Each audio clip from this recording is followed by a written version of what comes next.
konting ano. Nakikiraan ka, ha? Huging kita dyan, eh. Mas mabisado. Hindi pag mas mabisado pag ako mismo na presinta. Hindi ako yung pre. Oh, tignan mo. Inaaway ka, oh. Wag. Kabilang yung white witch ko. Yung iba kasi kabila lang eh. Kabilang kamay eh. Ano eh. Ayan, parehas siya no. Parehas M niya no. Parehas M niya no. Kamu lagi una pa sa'yo. Kasi yung lumitan. Wala ka. Pag umalis yan, tingnan mo kakahulan yan. Kasi ang kami ng albularyo. Wala sa lola ko sa ilalim. Nauna pa sa'yo. Yung alam ko, yung sa ano, yung bati, balis.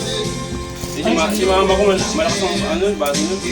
Lalo na ako, takot ako pre. Sumusuka ka na. Dahil sa mga bata, Sumusuka ka na, tumatae ka pa pre. ay mga kapitbahay namin, pag bago nating si Herman, alam na eh. Pag kunyari, may nagsuka sa mga bahay, tawagin nga si Herman eh. Papalaw. Ano yung para may dahon nilalagay, wala? Hindi, laway lang. Gagaputin niya daw. Pero ang sabi naman sa akin, sir, ang pangontra yan, ikaw lang hindi makakontra yan. Kaya mo sarili mo.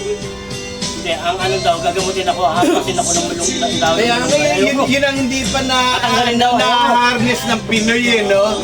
Kung may mga assassin lang, di kuhanin mo yung may mga sabag na, di ba, yung amoy lang ng putok, gano'n, di ba? Kunyari, waiter ko, presidente na, ano, kunyari, nag-serve ka. Yung pala, may sibang ka na, di ba? Kasi nangyari sa akin, sir eh. Hindi kagad ang epekto yun. Epekto yun. Nag-operate kami sa mulot na sir. Nag-operate kami sa mulot. Isang squad. Lahat kami talaga ano. No, di ba? Talagang buo kami. Wala eh. Kaya ginit ko sa Bicol, eh. Eh, kung may mga assassin gano'n, di ba? Mga ala James Bond. Eh sabi May naman, mga kailangan pa rin. nakasalubong nga yan si ano, yung nagtitinda. Ayun nga, yung nakasalubong namin. Well,